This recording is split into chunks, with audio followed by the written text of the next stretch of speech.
好，來關心出大事了。這個是 CIA 在中東的情報網，現在傳出來說遭到全滅了。那麼伊朗說他狂抓了6500名的間諜哦。川普另外一方面針對伊朗問題，他不敢開戰，急踩了剎車。現在伊朗內部則是街頭全民備戰起來了。今天就這些議題，我們會一起來做一個深入的了解。特別來關心，趕快來看到的是美軍在中東苦心經營數十年來的情報網，難道這一次真的全滅了嗎？來看到是 FBI 在此刻發布了一個重大的通緝令，要來通緝的就是這一位了。他是誰呢？懸賞金額高達了20萬美元的高價，要追捕的是前美國的空軍反情報官員莫妮卡·威特。原因是美方指控他在叛逃了伊朗之後，向革命衛隊提供了包括了美軍特工的名單跟整體的機密的計劃代號等等，還協助建立追蹤美國情報人員跟家屬的資料庫。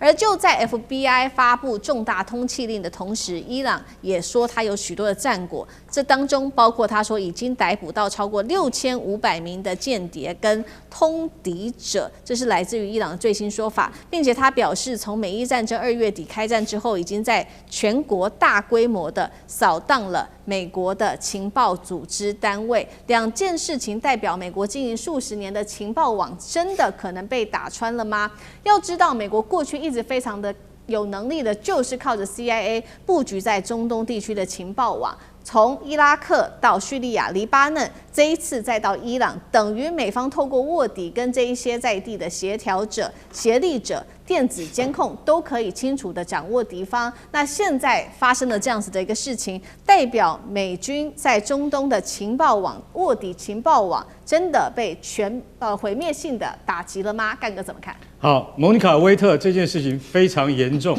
為什麼你知道？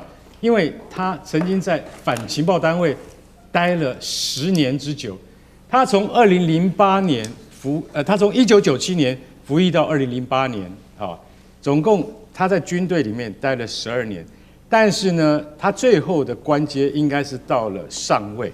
到了上尉之前呢，他所接觸到的都是非常機密的，跟中東不僅僅是伊朗，包括約旦啊、巴基斯坦啊這方面的情報，他都接觸得到。因為他的等級其實非常高，然後他也獲得了信任。你知道為什麼他得到信任嗎？因為他的波斯語是在他的同儕裡面最好的。他的波斯語講得非常好，所以莫妮卡·威特啊，這個人啊，老實講，你從外表你完全看不出來，你會認為她就是很標準的，就是美國從軍的女性。後來她今年47歲了，她到了2008年退役之後。他轉入哪裡？他轉入就跟軍方有工程啊，就是這個來往的公司裡面，這很正常啊。美國很多什麼國防部長啊什麼的，都後來都到了什麼就是什麼雷神公司啊、洛克希德馬丁公司去啊。那他是到一個承包商裡面去做，然後他轉入民間之後呢，2012年，也就是他退役54年之後，他突然去了德黑蘭。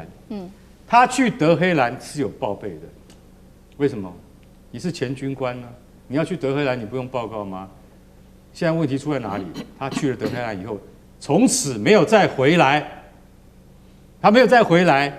然後呢，到了2016年的時候，美國的反情報單位突然接到一個訊息，有一個化名，他說他的化名沒有講出來，但是他們認為這些化名的形容描述都指向威特，就是你講的這個就是這個女的，就是這個女軍官啊，她參加了毒打美國一個水兵被伊朗俘虜的審訊，就是在水牢裡面毒打那個美國水兵，因為能夠對美國水兵進行很縝密的審訊的，只有美國人自己做得到，所以他們認為就是威特幹的，大家就聽到說哇。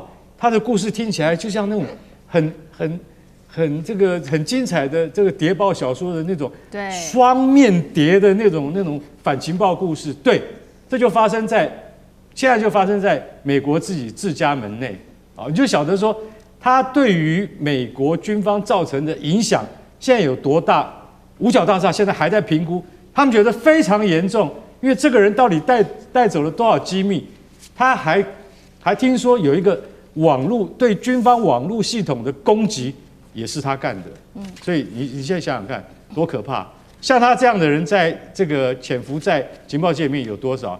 現在還沒有統計出來。但是你要知道，伊朗自己本身已經抓了6500個通敵者。什麼叫通敵者？也就是阿富汗在淪陷的時候，有5000名阿富汗翻譯通通深陷在喀布爾境內，沒有來得及逃出來，因為美國一把他們都給丟了。就像現在這6500人被抓，美國能使上什麼力？也沒有辦法。所以你跟美帝合作，他的下場就這麼悲慘。好，那我們看到在中東地區，那現在大家最關注的另外一個議題，還有就是那現在美伊戰事到底會不會繼續的打下去？川普本來不是說要準備進攻了嗎？但是最新消息他說他決定要先踩剎車，原因是因為呢幾個國家向他請求說暫緩這個攻擊行動，包括他提到有卡達、沙烏地阿拉伯跟阿聯。比較奇怪的事情是，阿聯先前不是表態說他是幾個國家裡面最想要打伊朗的嗎？但是呢，是不是因為阿聯後來被伊朗的無人機打了他的這個核電廠，所以又害怕了，所以決定又不打了呢？再來，美國的部分則是因為軍火庫消耗的非常的快哦，再加上油價、通膨等等，所以這個影響川普的選舉，恐怕就因此不打了。那所以說，現在到底是阿聯有沒有想要打下去？為什麼態度突然間變了？還是川普要找個台階下，乾脆說這些國家要我不要打了？那上這個怎麼看？當然，川普宣布暫緩並不是終止啦，所以還有其實有其他方面也有新聞傳出說，現在美軍也在做大量的新的整補跟替換，特別是福特號在已經出來300多天了，很嚇人哦，所以這裡頭還是應該會有一個戰略的調整哈，說比如該換的該怎麼樣。所以，但事實上，除了這個軍事上打或不打，雖然是川普的一念之間，但你也不得不說，現在最近可以感受得到，其實，在中東地區，其實中東國家都在努力，特別是以沙特現在在推動的整個波灣地區的互不侵犯協議。那麼，這個互不侵犯協議，但是說都互不侵犯，當然他主要是希望這個伊朗不要侵犯過來。只是說，這個互不侵犯協議當中，也不是只有波灣國家自己簽訂，比如說美國支持嗎？歐盟支持嗎？以色列能不能加入？所以這些其實都基本上算是個大方向，沒有錯。你不要打我，我不要打你，大家和平安定。但這裡頭還有一些國際政治外交需要整合，所以連阿聯酋也是加入在裡頭。而且大家不要忘了，其實最近在整個中東的這個軍事布局上，一直都有敏感的改變。都知道沙特把巴基斯坦請來做他的部分的這個保護，特別是在空軍方面。而現在也傳出阿聯酋除了他自己已經跳離了，他自己走自己的路了。他最近也請埃及要派出他們的部分軍機，可能也包括中國的這個軍機當中的來協助阿聯酋的防禦。而且最近我們也看到，因為黎巴嫩的部分南部又打起來了，所以土耳其最近是放話說，你再這樣打下去，我要軍事干預哦，而且非常非常強烈，是整個他們的總統、外交部長跟整個國會。所以可以看到，不只是波灣國家喲，這些都是波灣外圍相關國家，他們的軍事力量其實也在裡頭就很大的部分的拉扯。當然，這次可以確定的是，美國在波灣當中已經出現了戰略收縮的地方。現在其實美國都沒有在討論說他們被打的那個15、16個或伊朗說的20幾個軍事基地有沒有在修復啊？其實沒有啊，而且 CNN 現在講說16個軍機炸得非常嚴重，美國要修的話是幾十億，可是呢很多都是這些有波灣有錢國家出錢，那這個東西都沒有談，誰出錢？那這些美軍基地還會有嗎？要不要修？還是就不修了？所以這裡頭有很多敏感的，實質上我認為這也是川普比較頭疼的地方。所以現在暫緩有很多可以討論的空間。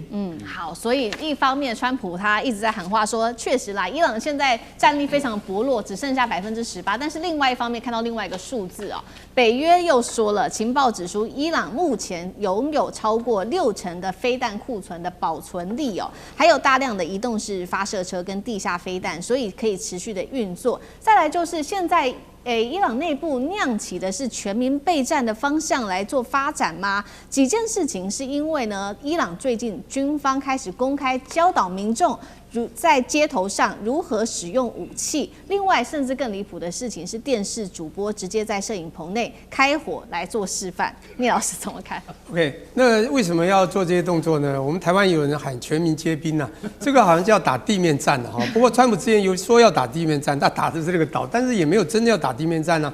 伊朗這麼大，對不對？那地形又這麼崎嶇，不過呢，當然你未雨綢繆是應該的，就是因為他發覺川普很容易入。死是入夥呢，最後呢又輸了就入，所以呢很怕這個川普真的又做什麼動作，所以他們這是未雨綢繆啦。不過我剛剛講一個數字問題，我想釐清一下，就是說你今天講18%也好，60%也好，重點是分母有多大？伊朗很大，伊朗做飛彈的能力也不差，所以它分母不算小，所以18%我覺得也不差。也就是只光18%的能力就有可能打掉中東的一些地方，但重點來了。18%誰講的？川普講的，是美國講的嗎？不是啊，所以川普講的話，你要講這個人動不動就是玩那種牌，就是說哈，先喊大的威嚇別人，很多東西渲染，所以18%就不可能是真啊。那當北約這個所謂6成是真是假，我不敢說，但18%絕對不是，因為川普講的。好了，我現在講說，現在你剛講到說，當然不管庫存多少，到底對中東國家有沒有威脅？對美國在中東的軍事基地有沒有威脅？我跟各位報告一下。根本講半天，威脅絕對是很大。現在重點是真的在出問題。現在到底要打中東還是直接打美國？因為剛講，我也爬文一下，有19個美國基地在中東地區，卡達的烏代爾也被打了，這個巴林的海軍基地第5艦隊也被打了。